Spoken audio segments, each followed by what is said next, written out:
For the best in music, arts, and entertainment, venture to the outside. ITO Radio America. Well, I noticed a lot of new faces this evening, and I'm so glad you all came. And I want you to know that this is a safe place to share. So if you want to tell us your story, there'll be no judgment.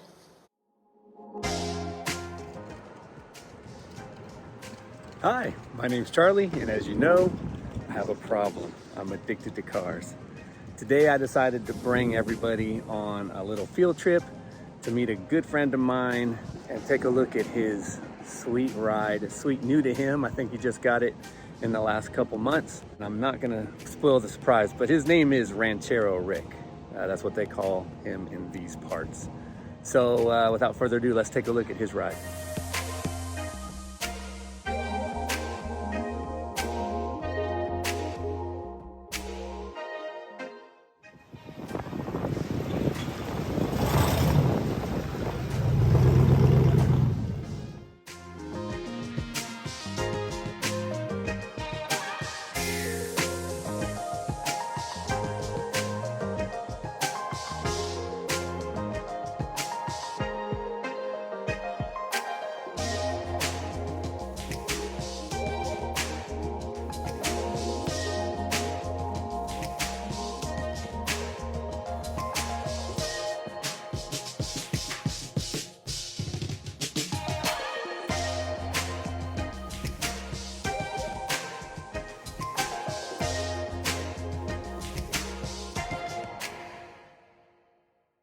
I don't know if you have time to do so, but can you give us a tour of the car?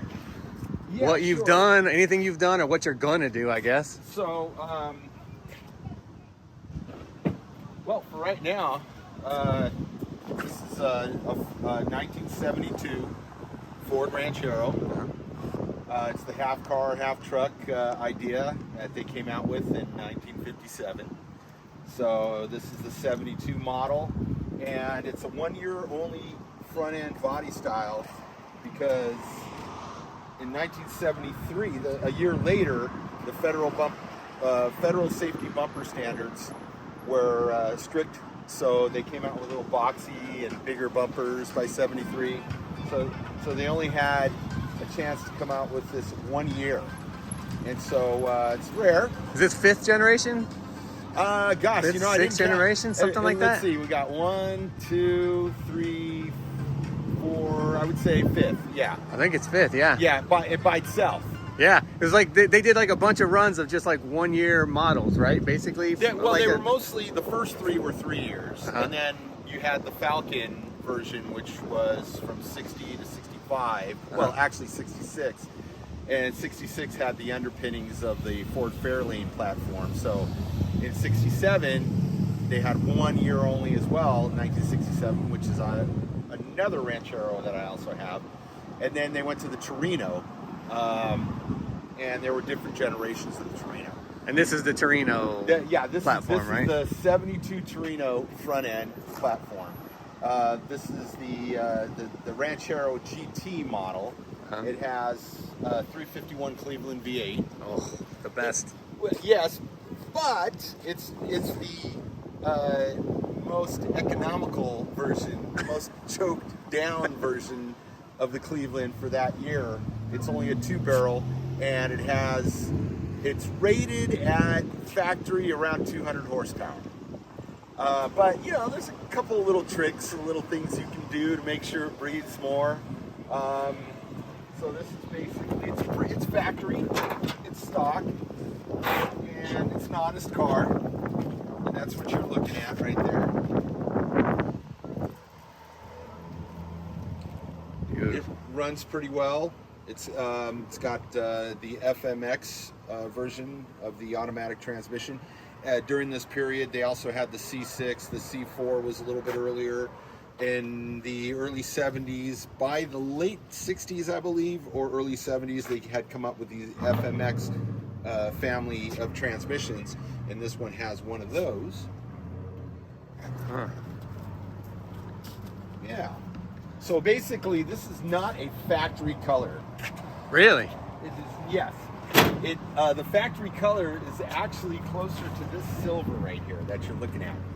Okay. This entire silver aftermarket graphic kit that someone had put on decades ago when it was cool. Yeah, right. In fact, a friend of mine's wife described it as, it looks like the 80s puked all over it. And I take that as a compliment, really. Yeah. And so that was kind of a sort of an homage, a tribute to the GT stripe, which was a factory thing. It was a solid stripe that ended right over here, and it just went back, and it had a GT letters on the back end, and so someone just took it to another level. They thought it was really cool, and I'm not going to change it right now. Nah, man, that's awesome. Yeah, and then of course the aftermarket wheels have got 16 on the back, 15s on the front. It's got a little bit of an offset there, and gives it a little bit of a rake. Nice, cool little 70s, 80s, or D2 car, muscle car rake. So Stance is beautiful. thanks.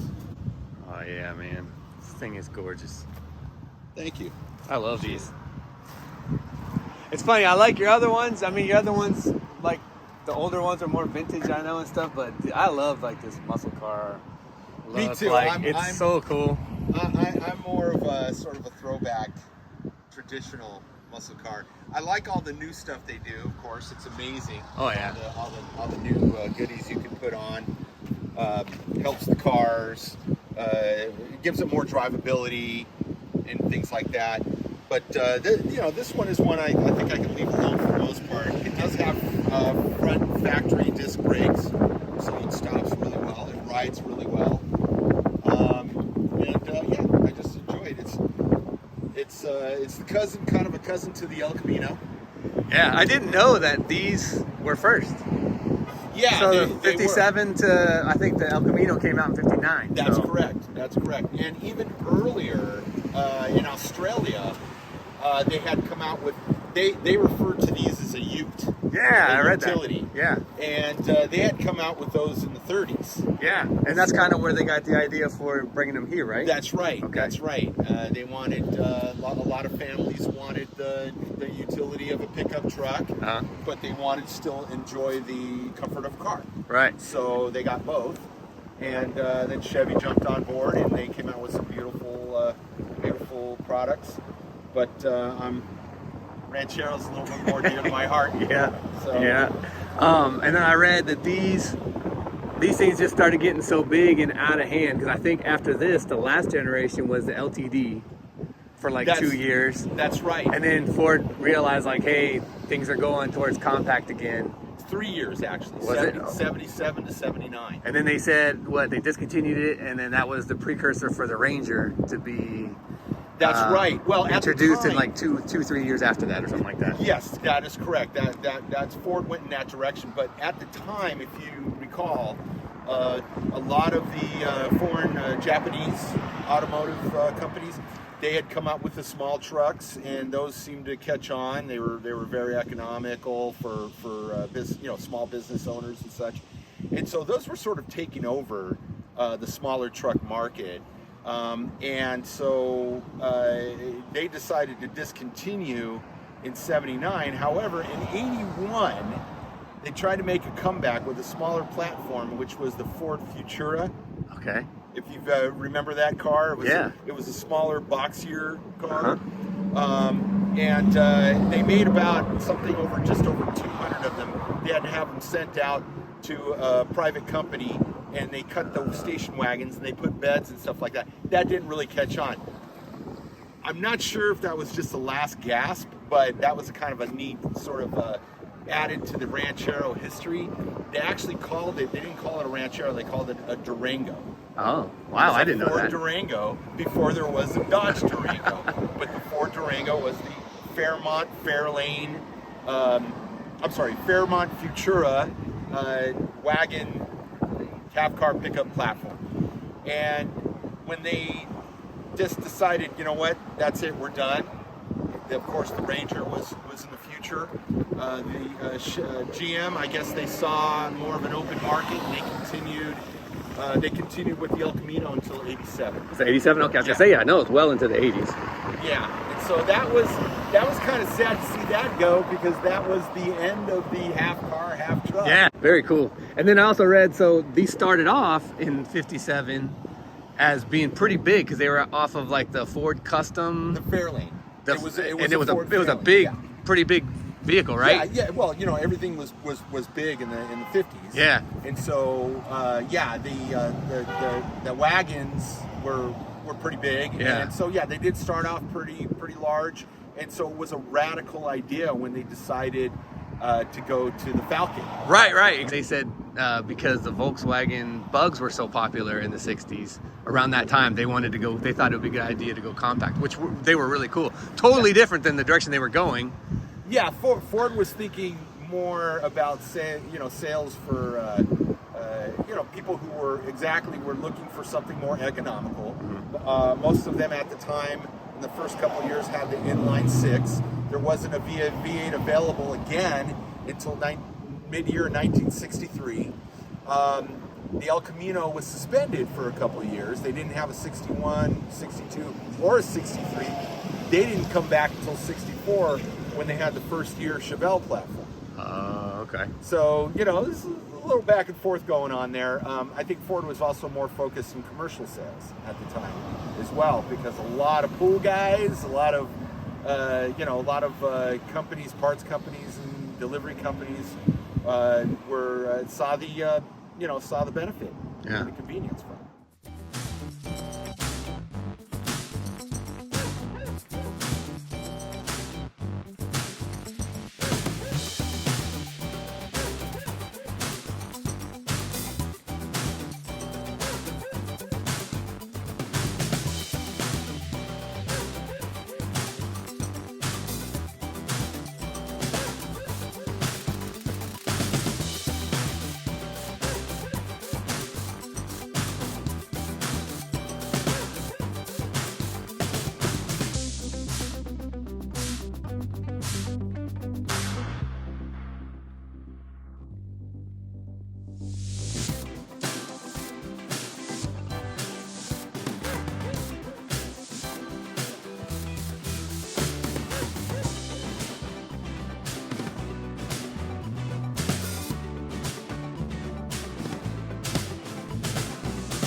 Well, I really appreciate you showing us this. The last thing I'll ask you is, I see your shirt there and your hat. We're getting ready for a Coachman cruise in. That's right. Right. So Rick is with the Coachman of Ventura County. Yes, sir. Can you tell us about the Coachman? I don't even know what your role is with them. I just know you're my guy in the Coachman, but I don't know. Are you the president? Well, the president has moved away. Okay. And I slipped into the role I consider the acting captain. Okay. I do not want to be called the president. I do not want the responsibility, but I do want all the fun that goes with it. So, yes, the Coachman Car Club's been around since the late 40s. They've had different chapters throughout the country. The Coachman of Ventura County chapter was started by a few guys. One of them, mainly Coachman Skeeter Raider, about 25 years ago or so, and he had really gotten it going into a club that likes to put on these cruise meets, meet and greets, a chance for the community who shares the same passion to come along, park your car, talk about your car, show us your car, what you want to do with it or what you don't want to do with it, just other than just drive it. It's a lot of fun, and we have a lot of fun doing it. So. Very cool. Big shout out to Rick. Thanks for taking time to show it to us. He was getting ready for a big Coachman monthly cruise in. If you're in Ventura County and you've got an old classic car, be sure and check out the Coachman. You probably already know who they are, but if not, check them out. Good group of people and some sweet cars.